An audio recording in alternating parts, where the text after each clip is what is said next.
Hola, en este video vamos a crear un videojuego mientras analizamos los fundamentos de desarrollo 2D en Unity Engine. Además vamos a ver algunos elementos avanzados como los efectos 2D. Cuando empezamos a crear nuestro videojuego, agiliza el tiempo de trabajo reconocer a los objetos del nivel en función de su comportamiento físico. Tenemos objetos dinámicos y objetos estáticos. Unity nos ofrece un atajo para crear estos tipos de objetos 2D. Vamos a crear dos objetos dinámicos y luego vamos a crear dos objetos estáticos. Son objetos dinámicos aquellos que se van a mover en el nivel, mientras que los objetos estáticos van a permanecer inmóviles. Se recomienda siempre renombrar estos GameObject creados por nombres significativos. En este caso tenemos jugador, enemigo para los objetos dinámicos y para los objetos estáticos va a ser piso y plataforma. Ahora bien, cada nuevo GameObject creado en Unity viene con un conjunto de componentes asociados. Al momento de seleccionar el GameObject, vamos a ver en la pestaña del inspector los componentes que se añadieron a este GameObject. Tenemos el Transform, el Sprite Render, el Collider 2D y el Rigid Body porque lo creamos con el atajo de objeto dinámico. Ahora bien, es importante pensar que cada uno de estos componentes se encarga de una partecita del funcionamiento del objeto. Esto está basado en un principio de responsabilidad. Por ejemplo, Transform se encarga de la posición, rotación y escala, mientras que Sprite Render se encarga de los aspectos vinculados a la textura. Es decir, que si altero la posición me voy al componente Transform y si altero el color al Sprite Render. Esta operación la tengo que hacer por cada GameObject en la escena. Ahora vamos a reemplazar la textura asociada al jugador, es decir, la imagen.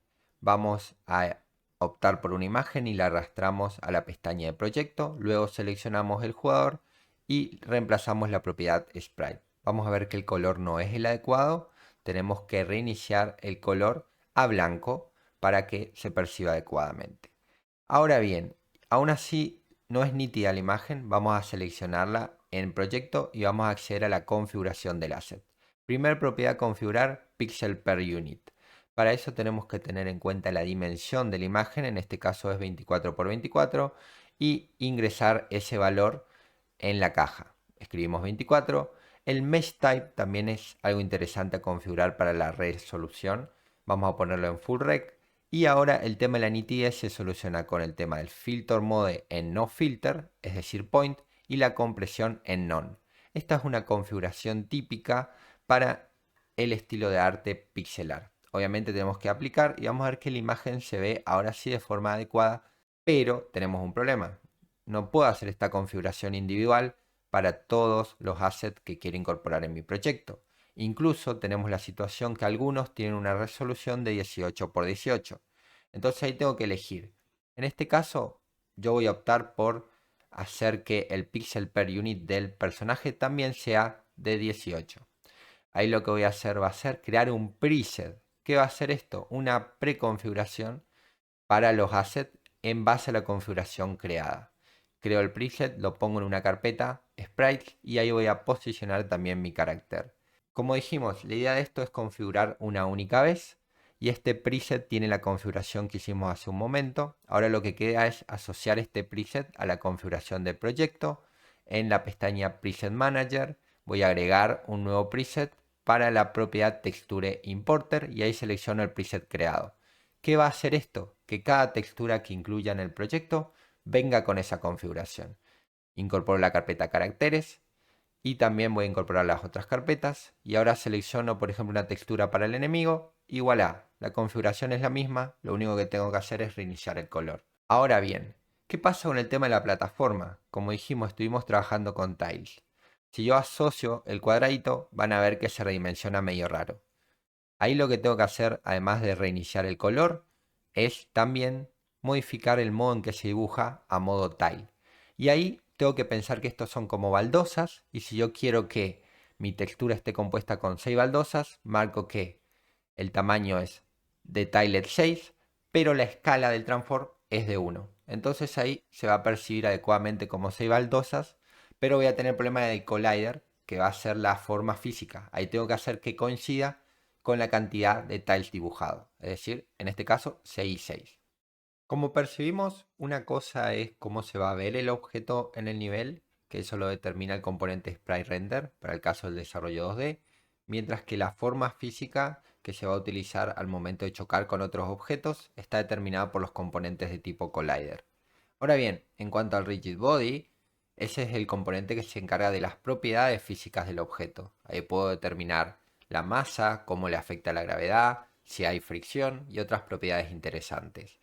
Solo con estos componentes ya ustedes pueden ver que tengo movimiento en modo juego, hay gravedad y también al momento de colisionar los cuerpos dinámicos entran en equilibrio. Ahora bien, algo muy interesante antes de escribir nuestra primera línea de código. Imaginemos que yo quiero que el enemigo no choque con la plataforma. Tengo una propiedad que son las capas. Las capas nos van a permitir establecer como categorías para determinar qué choca con qué. Vamos a agregar una capa y en función de cómo quiero manejar las colisiones puedo hacer determinadas capas. En este caso la capa 6 va a ser la capa plataforma y la capa 7 enemigos. De esta forma yo puedo, a través de la matriz de colisión, discriminar qué choca con qué. Asocio la capa enemigos al GameObject enemigo y lo mismo tengo que hacer con la plataforma asociando la capa plataformas. Ahora voy a ir a la configuración de proyecto. En la pestaña Physics 2D es muy importante que sea la 2D. La otra pestaña Physics es para desarrollo 3D. Y en la pestaña Layer Collision Matrix voy a poder ahí sí excluir o incluir colisiones teniendo en cuenta estas categorías. Por ejemplo, voy a hacer que el enemigo no colisione con las plataformas. Destildo entonces esa configuración y también podría ser, dependiendo del tipo de videojuego, que las plataformas no colisionen con otras plataformas. Pero bueno, esta configuración depende del tipo de videojuego que estén creando. Ahora bien, el jugador y el resto de los objetos por defecto vienen en la capa default. Eso significa que se va a mantener la colisión por defecto. Mientras que el enemigo, como pueden ver, ignora la colisión con la plataforma gracias a la configuración de la capa, sin una sola línea de código. Vamos a incluir un nuevo GameObject en la escena. Va a ser un sprite con una textura cuadrada que va a representar nuestro fondo. Renombramos el GameObject, ponemos un nombre significativo y vamos a cambiar la textura que viene por defecto. Tenemos una carpeta de texturas, vamos a elegir una y reemplazamos la propiedad de sprite del componente SpriteRender. Al momento de redimensionar el GameObject, se van a dar cuenta que algunos elementos se dibujan por detrás, como por ejemplo el piso. Yo podría alterar este orden de cómo se dibujan los elementos a través de la propiedad OrdenInLayer en las configuraciones adicionales del componente SpriteRender. Pero hacer esto de forma manual puede ser bastante engorroso. A mayor es este número de OrdenInLayer, más por enfrente, dicho de forma coloquial, se dibuja este objeto. Una forma más efectiva de hacer esta configuración en vez de hacerla manual para cada GameObject es definir una capa que va a determinar una agrupación que después yo puedo modificar para determinar qué se dibuja por detrás de qué cosa. Esta capa se llama Sorting Layer y puedo agregar un Sorting Layer desde cualquier SpriteRender. Ahí tengo la lista de Sorting Layers. Voy a crear algunas, por ejemplo fondo, mapa y frente, y voy a organizarlas en función de cómo quiero que se dibujen. Por ejemplo, en esta configuración, el fondo va a ser lo que se dibuja más atrás, el mapa va a estar enfrente del fondo, pero por detrás de la capa default, y el frente va a estar enfrente de todas las otras capas. La capa default es la que viene por defecto, en la cual se introducen todos los componentes SpriteRender que creemos. El jugador y el enemigo ya están en la capa default, vamos a pasar a la capa mapa, al piso y a la plataforma. Es interesante identificar que dentro de cada capa se gestiona el orden in layer. Es decir, que dentro de la capa fondo yo podría tener un fondo que está en el orden 0 y un fondo que está en el orden 1. Y el orden 1 va a determinar que ese fondo aparece enfrente del fondo de orden 0. Y de esa manera gestionar distintos tipos de efectos como el parallax, por ejemplo. Una vez que hicimos estas configuraciones del sorting layer por cada SpriteRender, ya van a ver que se visualiza de forma adecuada y obviamente que puedo agregar más capas. Vamos a hacer algo adicional. Vamos a crear un decorado, vamos a crear un objeto 2D que va a ser un sprite con una textura de tipo triángulo que después vamos a reemplazar. vamos a poner un nombre significativo, en este caso decorado. Vamos a reemplazar obviamente esa textura, pero antes vamos a superponer los objetos para ver que el orden de renderizado sea el correcto. Y como pueden ver, el decorado está por detrás, pero al momento de cambiar el sorting layer, que obviamente podríamos hacerlo con el ordening layer, pero con el frente, como pueden ver, automáticamente, ¡pum!, empieza a aparecer enfrente los otros elementos. Ahora reemplazo por la textura deseada y como podemos ver tenemos el orden de renderizado que estábamos buscando. Cada componente en Unity viene con un comportamiento preprogramado. Crear un script es simplemente crear un componente personalizado que nosotros podemos adaptar. Vamos a crear un nuevo script. El lenguaje de programación es C#. Vamos a poner un nombre significativo que va a ser el movimiento y vamos a analizar la template base con la que viene cada script. Tenemos en primer lugar las importaciones que nos van a permitir utilizar cosas de Unity.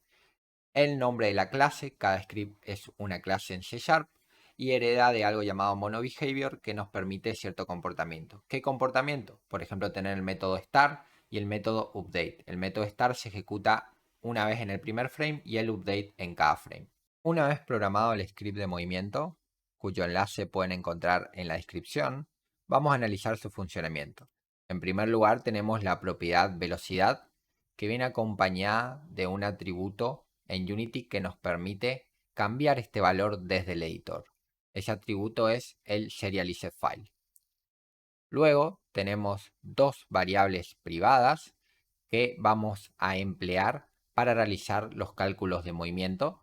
Tenemos la variable mover horizontal que nos va a determinar a qué dirección movernos en función de la tecla presionada y el vector 2 dirección que vamos a utilizar para hacer el cálculo de movimiento. Recuerden que la posición está compuesta por dos componentes, X e Y, y este vector 2D nos va a permitir determinar la dirección de movimiento en función de estas dos componentes.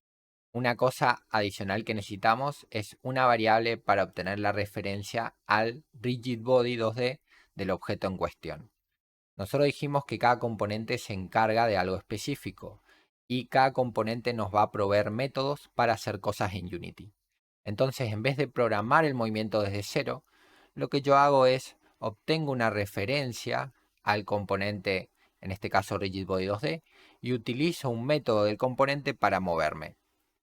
En este caso, lo que necesitamos es una variable para obtener esa referencia y la referencia la vamos a obtener en un momento determinado.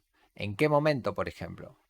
Cuando se carga el objeto en memoria, que es el caso de onEnable. El objeto se activa una vez y ahí lo que puedo hacer es hacer una llamada a getComponent rigidBody 2D y eso me va a obtener la referencia al objeto rigidBody que tengo asociado en ese GainObject. Luego guardo esa referencia en la variable miRigidBody 2D. Esto me va a permitir, en primer lugar, tener esa variable inicializada que en cada frame lo que voy a estar haciendo es detectando qué tecla presiona el usuario en el axis horizontal. El axis horizontal es una configuración por defecto de Unity que me va a dar un valor numérico en función de si el usuario presiona la tecla A o D o flechita izquierda o derecha. Eso es algo que se puede cambiar, pero por el momento vamos a trabajar con estos inputs por defecto. Ahí voy a obtener un valor en función de la tecla presionada y voy a utilizar ese valor para crear la dirección de movimiento.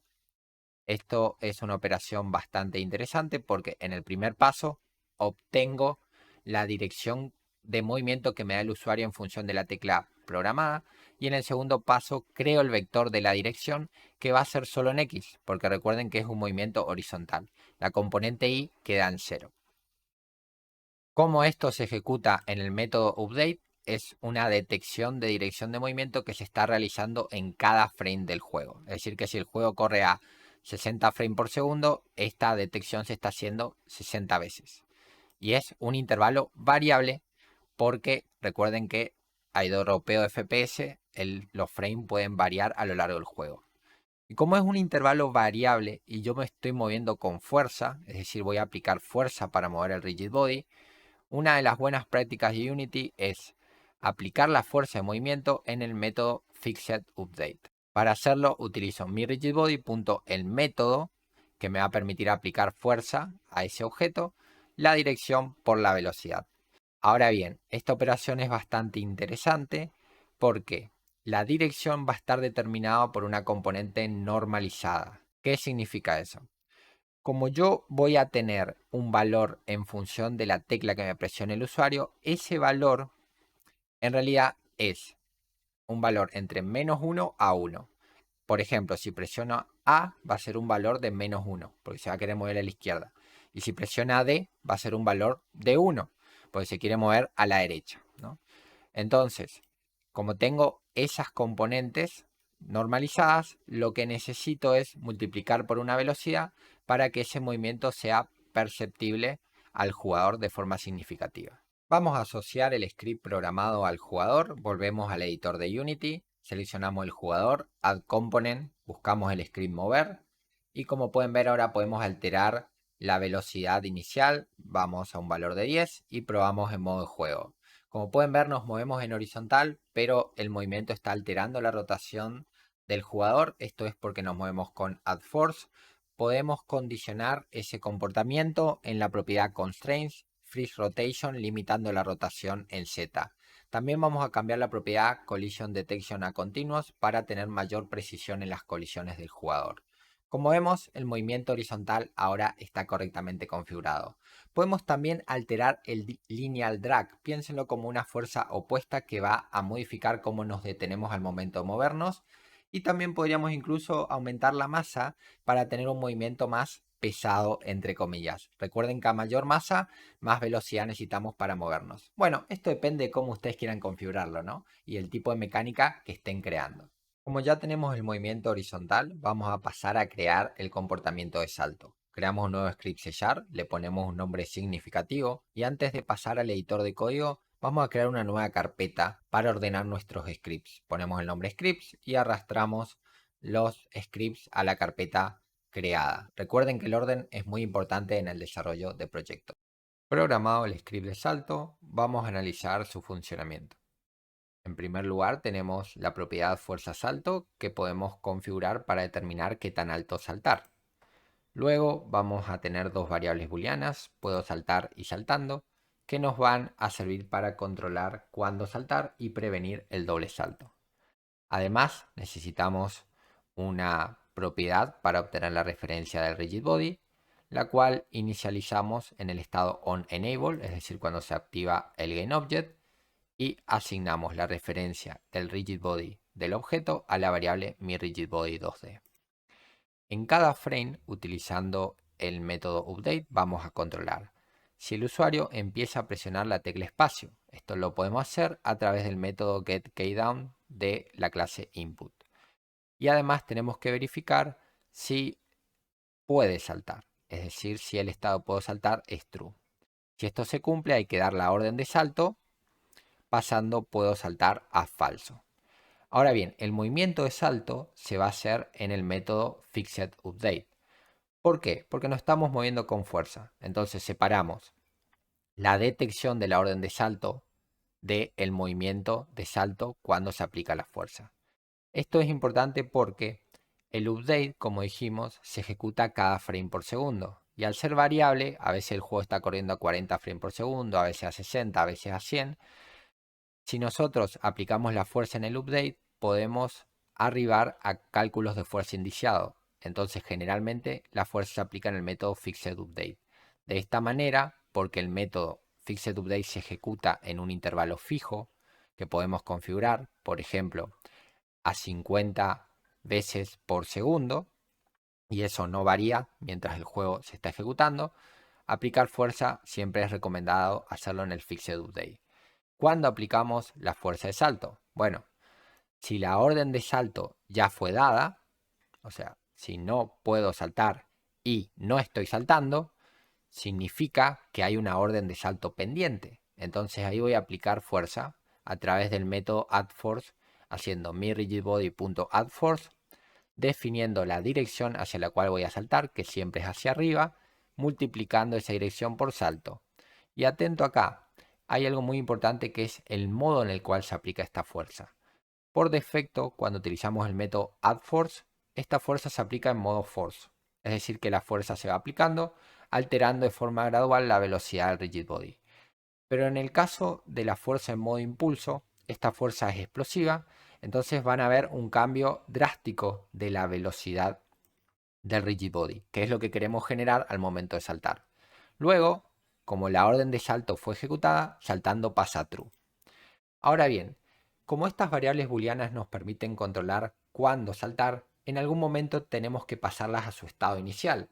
Es decir, puedo saltar a true para volver a saltar y pasar saltando a false porque el salto terminó. Eso lo puedo hacer cuando el player entra en colisión con otro objeto y lo puedo controlar en el estado onCollisionEnter 2D. Este evento onCollisionEnter 2D ocurre cuando el objeto colisiona o choca con otro elemento.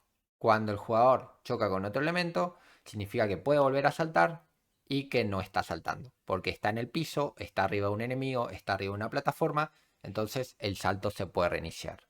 Hecho esto, ahora sí podemos proceder a asociar el script a nuestro jugador. Seleccionamos el jugador, Add Component y asociamos saltar. Como podemos ver, también podemos configurar la fuerza de salto. Vamos a ponerle un valor de 7. Y acá tenemos algo interesante. ¿Por qué tenemos separado el comportamiento de mover y de saltar? Bueno, esto generalmente es una decisión de diseño. Puede estar basado en el principio de responsabilidad, es decir, que cada script se encarga de algo específico. Pero también es interesante determinar cómo creamos estos scripts en función del comportamiento que buscamos. Porque si yo, por ejemplo, quiero desactivar el movimiento mientras salto, tener separados los scripts puede ser muy útil. Vamos a pasar al modo debug para ver las variables internas. Por ejemplo, puedo saltar y saltando. Y vamos a analizar este comportamiento que les mencionaba. Como pueden ver, ahí estoy saltando y ven que el comportamiento booleano se aplica de forma adecuada.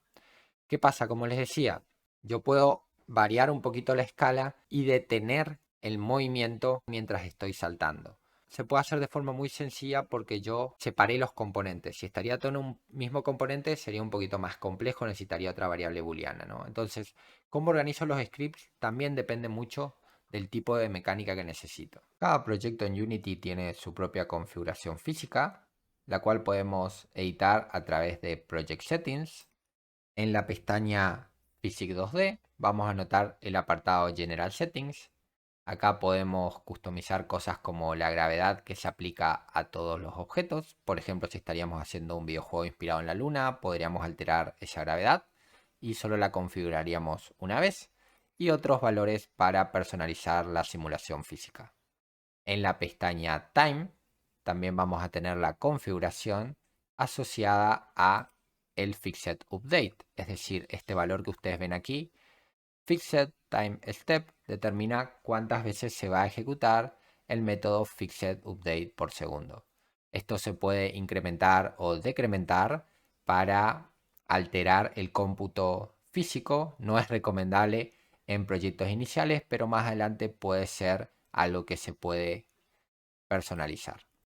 Vamos entonces a pasar a un problema muy importante en nuestro videojuego, el tema de la cámara.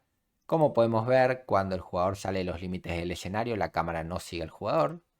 Una forma muy sencilla de solventar este problema es anidando la cámara dentro del jugador. Es una de las primeras formas de solventarlo. Pero como pueden notar, hay una especie de movimiento medio extraño en la cámara y reposicionarla es medio complejo.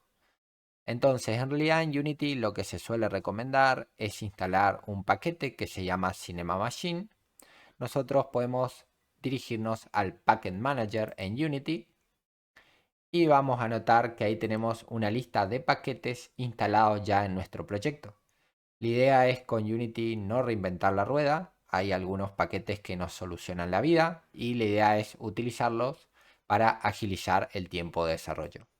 Entonces, estos son todos los paquetes que tenemos en el proyecto Como pueden ver, no estamos utilizando solo lo que viene en el motor por defecto, sino que estamos utilizando paquetes adicionales ya desde que comenzamos a crear proyectos en Unity. En el Packet Manager cambiamos la configuración de visión de paquetes de en proyecto a registrados en Unity y vamos a buscar el paquete Cinema Machine. Ahí está, Cinema Machine. Vamos a seleccionarlo, descargarlo y luego instalarlo con el botón Install. Esto puede llevar unos segundos. Y una vez que se descarga, volvemos al inspector. Vamos a incorporar un nuevo elemento en la escena. Nos va a aparecer el menú Cinema Machine. Vamos a incorporar una cámara 2D. Y una vez que seleccionamos ese GameObject, nos va a aparecer un GameObject Virtual Camera y en el Main Camera se va a agregar el componente Cinema Machine Brain. Este componente básicamente viene con un montón de comportamiento preprogramado y lo mismo para la cámara virtual. Reorganizamos un poquito el objeto en la escena y vamos a asociar el objeto a seguir por la cámara. En este caso es el jugador. Y van a ver que simplemente con esa configuración la cámara ya sigue al jugador. Como dijimos, no reinventar la rueda. Fíjense que simplemente instalando el paquete ya tenemos el comportamiento asociado. Si notan que la resolución del juego no es la adecuada cuando lo están probando, les aconsejo desactivar la configuración Low Resolution Aspect Ratios. También pueden probar el juego en distintas resoluciones. Por ejemplo, si están haciendo un videojuego en Pixel Perfect, les recomiendo probar con la resolución 320 x 180. O si también quieren un juego vertical, pueden crear distintos tipos de configuraciones y resoluciones. Es interesante probar el juego en diferentes resoluciones. Vamos a crear uno de los elementos más importantes en el desarrollo de videojuegos con Unity, un prefab. Vamos a seleccionar nuestro enemigo y vamos a arrastrar el GameObject a la pestaña de proyecto. Vemos que se creó un asset de extensión .prefab. Duplicamos el GameObject enemigo con control D y vamos a ver que el icono es diferente. Eso marca que fue creado a partir de un prefab. Reposicionamos los enemigos en la escena y en modo juego nos vamos a dar cuenta que tienen todos el mismo comportamiento. Claro, fueron creados a partir del mismo prefab, entonces comparten componentes. Ahora creamos un nuevo script, el script herir. Este script lo vamos a agregar al enemigo y va a aplicar daño al jugador. Para agregarlo al enemigo vamos a seleccionar el prefab, vamos a hacer clic en él y nos va a abrir el prefab aparte, es decir, otra de las ventajas de trabajar con prefab es que podemos editarlos de forma aislada. Ahí vamos a agregar el componente herir y vamos a volver a la escena. Como pudimos ver, en cada enemigo se agregó ese componente herir. Para programar el funcionamiento de la colisión, vamos a tener que agregar un tag al jugador. Seleccionamos el tag player. ¿Por qué necesitamos ese tag? Bueno, porque recuerden que el enemigo y el jugador están en la misma capa física, en la capa default. Entonces, para distinguir uno del otro, en este caso utilizamos el tag. Entonces, cuando el enemigo choca con el jugador, nos vamos a preguntar si es el jugador y así no andar restándole vida, por ejemplo, a la pared.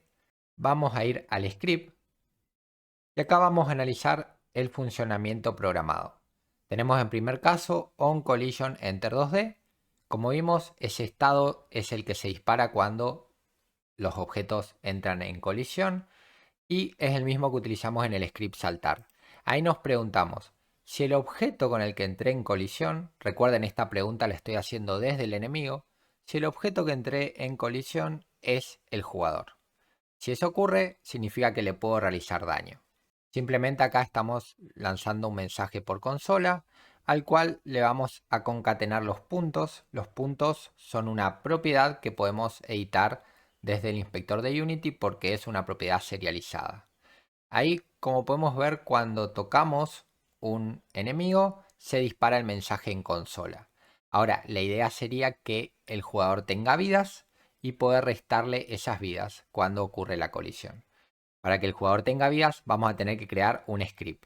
En este caso, creamos el script jugador, donde creamos la propiedad vida. Y este va a ser un atributo configurable desde el editor, por lo cual vamos a utilizar el serializeFile. Luego vamos a necesitar un método público. ¿Por qué es método público? Porque pueden ver que tiene la palabra public antes de void. Y el método se llama modificar vidas. ¿Qué pasa? Este método nosotros lo vamos a llamar desde otro script, desde el script herir. Entonces tiene que ser público porque cuando obtengo la referencia al componente jugador, tengo que poder tener acceso a este método. No se aconseja nunca que la propiedad vida sea pública. ¿Por qué? Porque esto puede conllevar a problemas más adelante. Entonces hacemos un método público que nos permita modificar la vida desde otro script. Como podemos ver, también recibe un parámetro que son los puntos en vidas que vamos a quitar. Entonces también es interesante porque estos puntos están configurados en otro lado, ¿no? En este caso en el componente herir.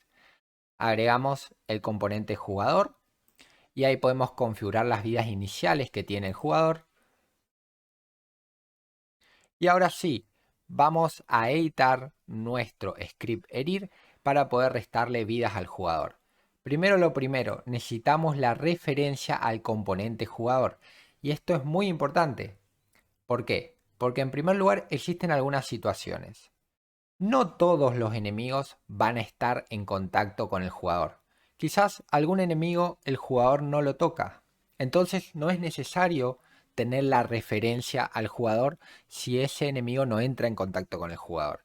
Entonces una estrategia es obtener la referencia al jugador en el momento que colisiona. Esto es una variable local. Entonces creamos la variable jugador para obtener el componente del jugador una vez que estoy seguro que choqué con el jugador. Entonces realizo esa operación y es interesante también reconocer que el jugador es un GainObject y ese GainObject tiene un conjunto de componentes. Y yo el componente que necesito es el componente jugador, donde está el método modificar vida. Entonces ahí ustedes ya se dan una idea de cómo nosotros accedemos al GainObject y obtenemos uno de esos componentes que tiene la responsabilidad determinada. El manejo de referencias de componentes y el acceso a esas referencias es vital en el desarrollo de videojuegos con Unity.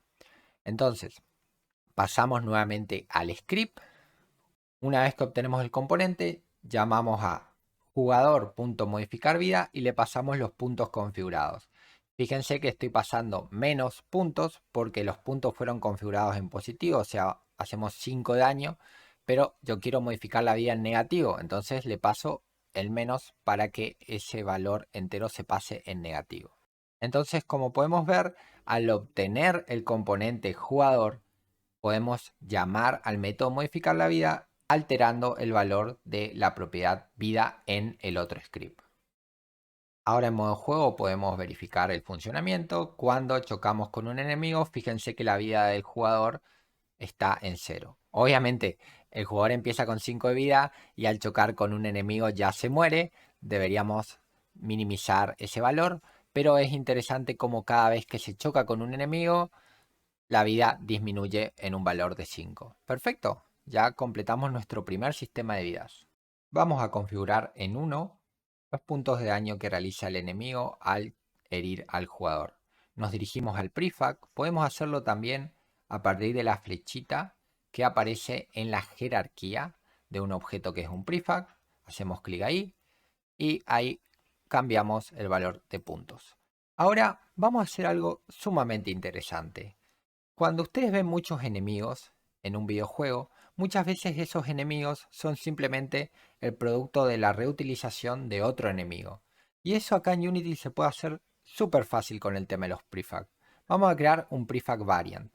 Vamos a seleccionar nuestro enemigo y vamos a arrastrar el GainObject a Assets. Y ahí nos van a aparecer dos opciones. ¿Querés crear un prefab original o querés crear un prefab variant? Un prefab original es un prefab que se va a tratar como una plantilla aparte. Va a ser como una plantilla única donde ese comportamiento no va a estar asociado a otro prefab. Mientras que un prefab variant va a ser como una plantilla que se crea a partir de otra plantilla. Y esto va a permitir tener las plantillas relacionadas. Entonces, si yo edito el enemigo original, el prefab variant va a ver esos cambios. Mientras que si el prefab variant agrega alguna modificación, la plantilla original no va a ver esos cambios. Entonces yo voy a poder reutilizar un montón de funcionalidad de la plantilla del enemigo original. Marcamos prefab variant y vamos a cambiarle el nombre, que es lo más importante, enemigo de tipo 2, y vamos a ir con algunos cambios muy leves para que ustedes perciban este margen de reutilización. Primero hacemos el enemigo más grande, escala de 2. El cambio de escala en el prefab variant no alteró la escala del prefab original. Fíjense que sigue siendo 1.5 la escala, mientras que en su variante es 2. Ahora bien, vamos a cambiar la textura de nuestro prefab variant para que se vea diferente. Vamos a seleccionar cualquier textura de nuestros caracteres y vamos a reemplazar la propiedad del sprite. Y ahí tenemos otro enemigo con el mismo comportamiento, pero con diferente skin. Vamos a ajustar un poquito el tema del collider porque al ser la imagen diferente probablemente necesita algún tipo de ajuste. Y como pueden ver, ahí tenemos un tipo diferente de enemigo simplemente creando un prefab variant y haciendo algunas alteraciones. O sea, configuramos las propiedades y agregamos variabilidad a nuestro videojuego de forma bastante rápida. Ahora vamos a extender el comportamiento de nuestro prefab variant. ¿Qué significa eso? Que vamos a agregarle un script que lo haga funcionar de forma diferente. Para eso creamos un nuevo script. Va a ser el script autosalto. Este script va a permitir que salte indefinidamente cada vez que entra en colisión. Y vamos a analizar el funcionamiento. Es muy parecido a lo que venimos creando. Creamos una propiedad configurable fuerza salto. Necesitamos la referencia al rigid body porque necesitamos el método addForce. Obtenemos la referencia en onEnable y aplicamos addForce cada vez que se colisiona. Atento acá, onCollisionEnter, como estuvimos viendo, solo se dispara cuando se ingresa en la colisión. Entonces, para volver a disparar esto hay que salir de la colisión y volver a ingresar. Por eso esto funciona como autosalto. Entonces vamos a evaluar ese funcionamiento. Agregamos el script autosalto al prefab variant enemigo de tipo 2. Y fíjense algo muy interesante. El icono con el cual aparece el script es un poquito diferente. Ese icono indica que ese componente solo pertenece al prefab variant, mientras que los otros componentes forman parte del prefab original. Vamos a ver el comportamiento y como pueden ver ahí tenemos un enemigo que rebota solo. Esto se podría hacer de otra manera con un Physics Material, pero acá lo interesante es pensar este comportamiento extendido que, como pueden ver ahí, simplemente nos llevó unas pocas líneas de código. Entonces, nuestra jerarquía está creciendo bastante y tenemos muchos elementos en el nivel. Empieza a ser importante un poquito el tema del orden y para eso vamos a utilizar una de las técnicas más usuales. Vamos a crear un GainObject vacío y vamos a ponerle un nombre significativo, por ejemplo, enemigos. Estas líneas que ustedes ven antes del nombre es una convención que se suele utilizar para identificar que es un GainObject que agrupa a otros GainObject en términos de simplemente orden. Anidamos los enemigos dentro del GainObject enemigo y lo mismo podemos hacer para el mapa. Por ejemplo, anidamos los objetos que pertenecen al mapa dentro de ese GainObject, replegamos esa jerarquía y para la cámara y las luces voy a hacer un GainObject de tipo sistema. Como pueden ver, ahí está un poquito más ordenado, pero hay otra ventaja sobre este orden que tiene que ver con el flujo de trabajo. Por ejemplo, ahora me voy a focalizar solo en trabajar con las plataformas y lo que puedo hacer es desactivar, por ejemplo, los enemigos para que no me estén molestando mientras estoy trabajando con las plataformas y focalizarme en una funcionalidad específica. Vamos a añadir el comportamiento moderno de una plataforma agregando un efector 2D. Para eso vamos a transformar a la plataforma en un prefab, nos dirigimos al prefab en cuestión y vamos a añadir un nuevo componente, un componente tipo effector. Los componentes de tipo effector en Unity vienen con comportamiento preprogramado que nos evitan un montón de tiempo de desarrollo. Uno de los más usuales es el Platform Effector 2D. Vamos a agregarlo.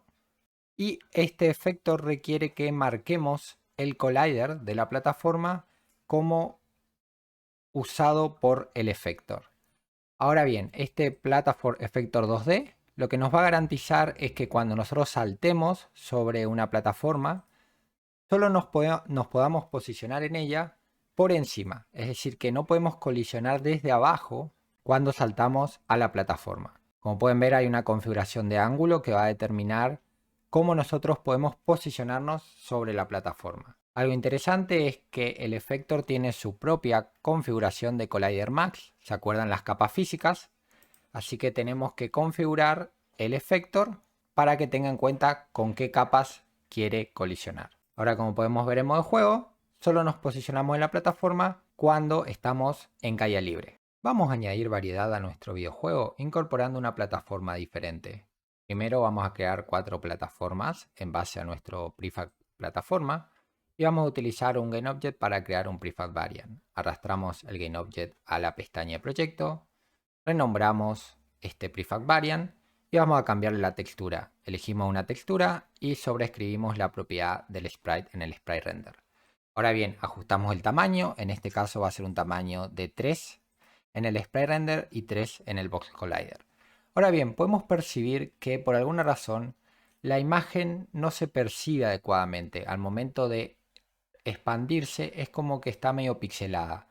Podemos ajustar el sprite. Vamos a seleccionar el asset correspondiente y vamos a presionar el botón Sprite Editor. A veces puede ocurrir error al momento de redimensionar la textura cuando estamos con transparencia. Fíjense que tenemos un píxel transparente en el margen superior izquierdo y derecho. Para que se redimensione adecuadamente, puede convenir agregar un margen. Fíjense que podemos poner la propiedad de todos los bordes. Fíjense que podemos poner la propiedad de todos los bordes en 1 y esas líneas verdes nos van a marcar el nuevo borde de la imagen que se va a tomar en consideración al momento de escalar esta textura.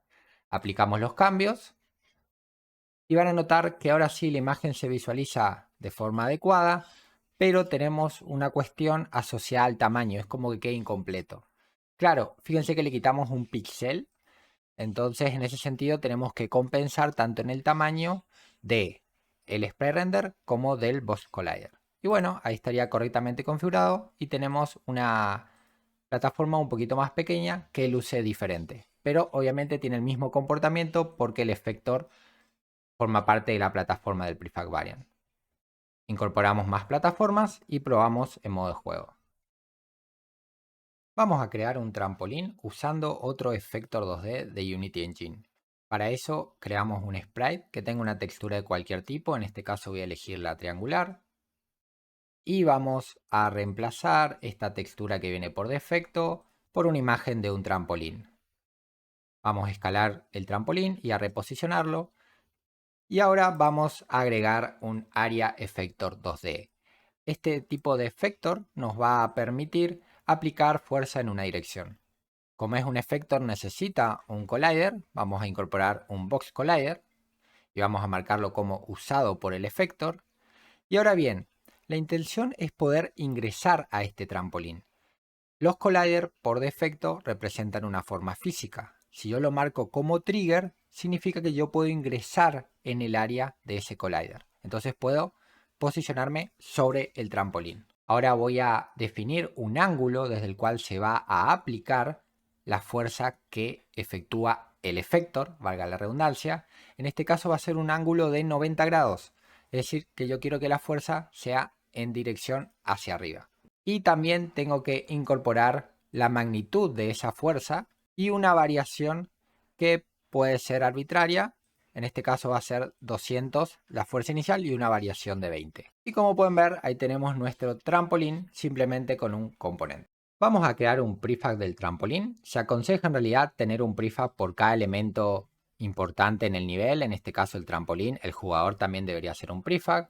Y ahora vamos a crear la condición de victoria. Es decir, partiendo de un GameObject que tenga un sprite render, vamos a crear la meta. Vamos a sustituir la textura por defecto por una textura de elección. Yo voy a poner esta banderita. Y vamos a necesitar un collider que nos va a permitir detectar cuando el jugador ingresa en una área determinada. Además del collider, marcado como trigger, vamos a necesitar un tag. ¿Por qué? Porque tanto el jugador como la meta van a estar en la misma capa. Entonces necesitamos este tag de la misma forma que necesitamos el tag player En el otro script ahora utilizamos el tag meta para identificar que estamos ingresando efectivamente dentro de la meta en cuestión. Ahora bien, lo que vamos a tener que pasar a hacer es en el script de jugador vamos a detectar si se cumple la condición de victoria. Ahora, ¿qué método vamos a utilizar para detectar cuando el jugador ingresa al trigger? En este caso, onTrigger enter 2D. No collision porque el collider está marcado como trigger. Vamos a proceder entonces a analizar esta lógica. En la primera línea tenemos un condicional que es un condicional que permite introducir un corte de control. ¿De qué manera? Nos preguntamos, en este caso, si aquello con lo que estamos chocando no es una meta. Si no es una meta, significa que el código que viene abajo no debe ejecutarse, entonces devolvemos return. Y al devolver return significa que las siguientes instrucciones no se van a ejecutar. Como dijimos, es un corte de control. Caso contrario, si el objeto con el que estamos colisionando no es una meta, significa que es una meta, entonces se va a ejecutar la siguiente línea de código, que en este caso es un debug log, que es el mensaje en consola, ganaste. Un último método de interés, acá creamos el método estás vivo, es un método que utilizamos para determinar si el jugador.